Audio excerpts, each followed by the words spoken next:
Los socialdemócratas de Olaf Scholz han ganado las elecciones en Alemania y este político se perfila como posible futuro canciller del país. En España, nuestro gobierno se frota las manos pensando que la victoria de los socialdemócratas en Alemania facilitará una relajación de las reglas fiscales en Europa, de los límites al endeudamiento y al déficit público a los que debe someterse el gobierno español. ¿Pero realmente será así? ¿Realmente Scholz facilitará una relajación, una mayor laxitud del endeudamiento público español? Veámoslo.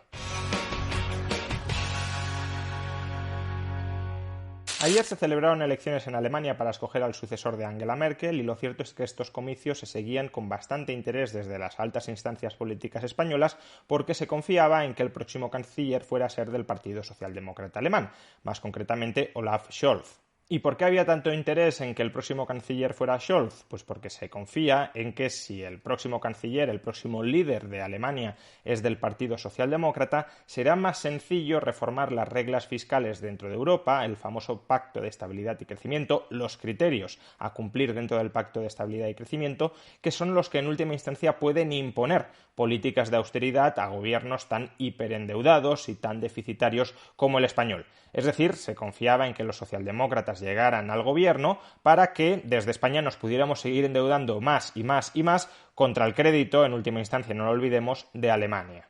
Sin embargo, los resultados provisionales de las elecciones alemanas no parece que vayan a confirmar las altas esperanzas que tenían los altos dirigentes españoles por poder seguir endeudándose más y más y más a costa de las próximas generaciones de contribuyentes para maximizar sus probabilidades de reelección de cara a 2023.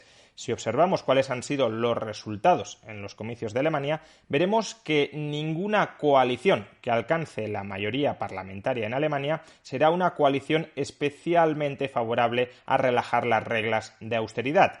En particular, si bien los socialdemócratas alemanes han ganado las elecciones, su victoria es una victoria muy estrecha. Han obtenido 206 asientos en el Parlamento, 206 escaños, frente a los 196 de la CDU.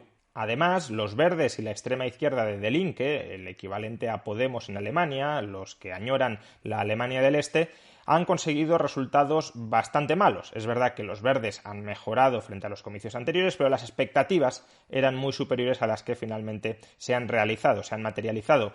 Y en cambio Die Linke se ha hundido. Ha perdido prácticamente la mitad de sus asientos. De tal manera que el gran peligro que sí existía de cara a estas elecciones, un tripartito de izquierdas entre la socialdemocracia alemana, los verdes y Die Linke, prácticamente se despeja como posibilidad porque no llegan a la mayoría en el Parlamento. Y obviamente tampoco llegan a la mayoría un gobierno en solitario de los socialdemócratas y de los verdes.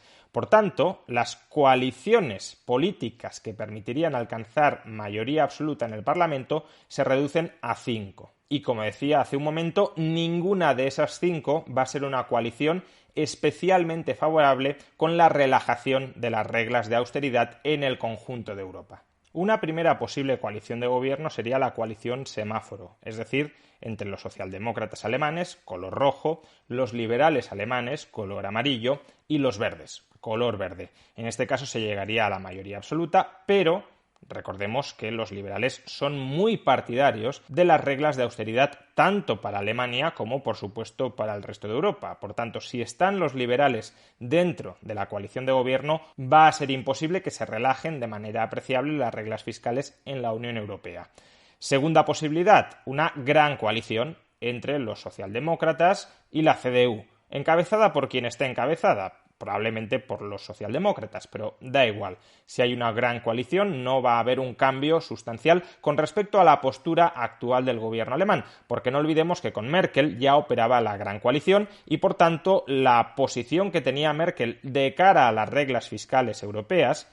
Tampoco olvidemos que cuando Merkel se enfrentó a Tsipras en el año 2015 ya gobernaba en gran coalición, por tanto ese pulso que se libró contra Tsipras y que estuvo a punto de romper la eurozona contó con el aval de la socialdemocracia alemana.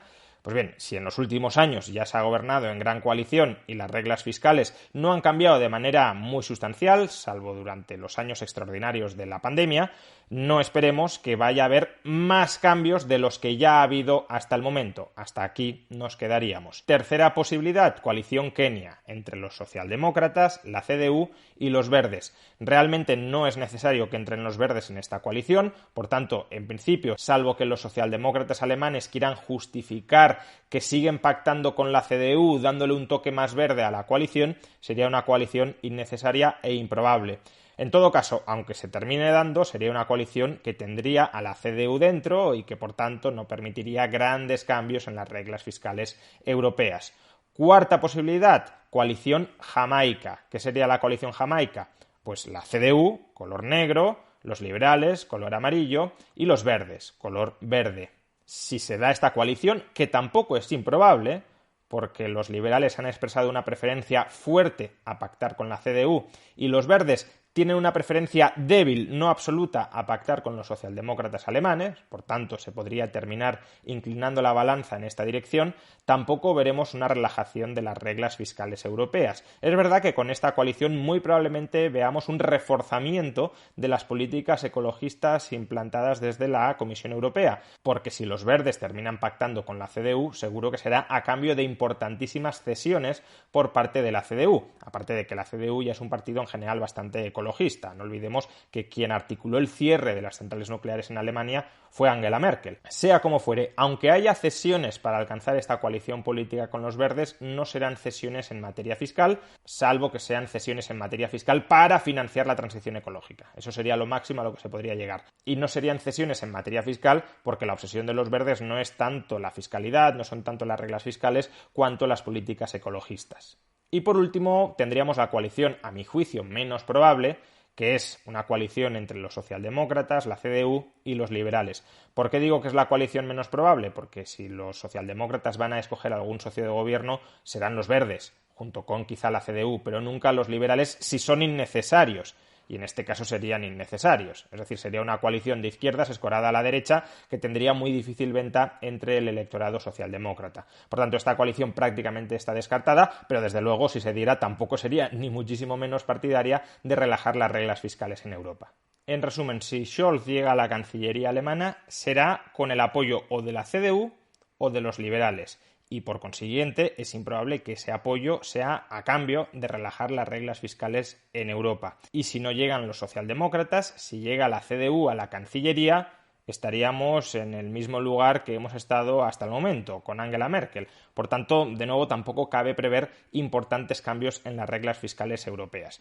Y un dato adicional, porque podríamos pensar, bueno, si Scholz es una persona radical dentro del Partido Socialdemócrata, que es muy partidaria de relajar las reglas fiscales europeas, aun cuando desde su coalición de gobierno se le pongan piedras en el camino para dificultárselo, al final, desde la Cancillería, su personalismo logrará sacar adelante una relajación de las reglas fiscales europeas. Pero, de nuevo, esto es improbable. Primero, Scholz fue ministro de Finanzas en el antiguo gobierno Merkel, en el gobierno Merkel que acaba de terminar. Por tanto, toda la política fiscal que ha desarrollado Angela Merkel la desarrolló en Alemania y en Europa a través de Scholz. Y en segundo lugar, y vinculado con lo anterior, Scholz, como ministro de Finanzas, se ha mostrado muchas veces partidario de respetar, de mantener las reglas fiscales actualmente vigentes en Europa. Por ejemplo, en el año 2019 hubo un conflicto entre la Comisión Europea y el gobierno italiano, en aquel entonces integrado por el Movimiento 5 Estrellas y la Liga Norte, debido a que el gobierno italiano pretendía aprobar un presupuesto que excedía los límites de endeudamiento permitidos según las reglas fiscales europeas.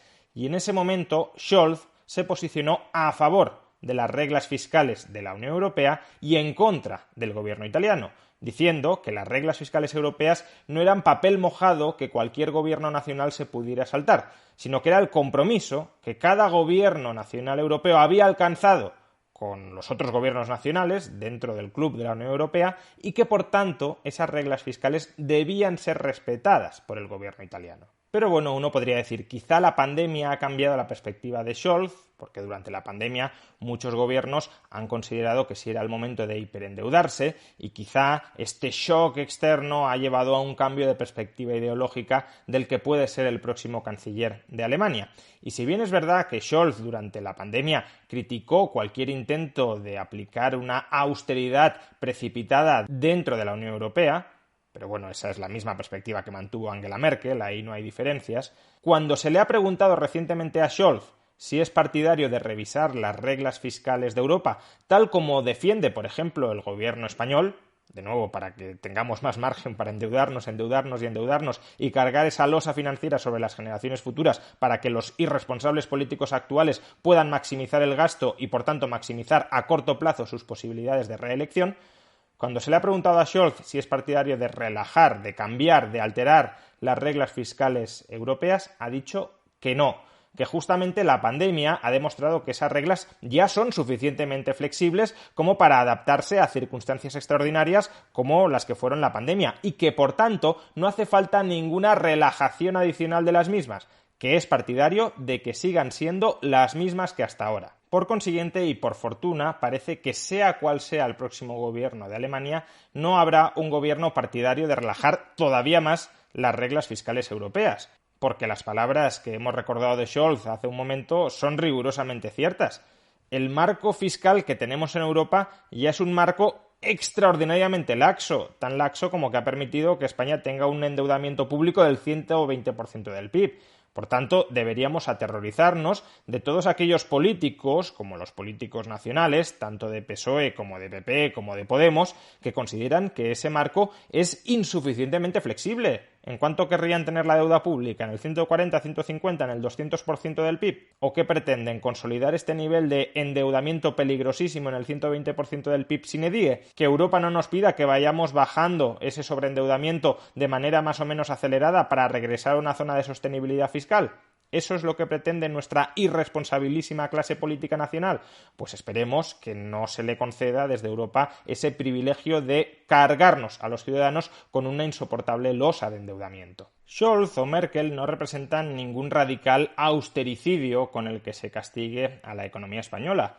Merkel o Scholz representan una socialdemocracia financieramente sensata dentro de Europa, una socialdemocracia, que no liberalismo, que defiende que a largo plazo tienes que cuadrar las cuentas, que si gastas más durante algunos años debe ser a costa de ingresar más durante otros años. Y esa sensatez financiera que han representado tanto Merkel como Scholz, desde el punto de vista de algunos con una laxitud que ya es excesiva, es la que a nuestro gobierno, a PSOE, a Podemos y anteriormente al PP de Montoro les parecía un austericidio. Es esa sensatez financiera de que has de cuadrar ingresos y gastos lo que parece que a nuestra clase política le molesta, porque quiere gastar sin ingresar, es decir, quiere comprar votos sin que los votantes soporten el coste real de estar comprando esos votos mediante una subida de impuestos. Ya es triste, por tanto, que nos tengamos que encomendar a una socialdemocracia sensata en Alemania, pero es que los que gobiernan en España, socialdemócratas o no, son profundamente insensatos.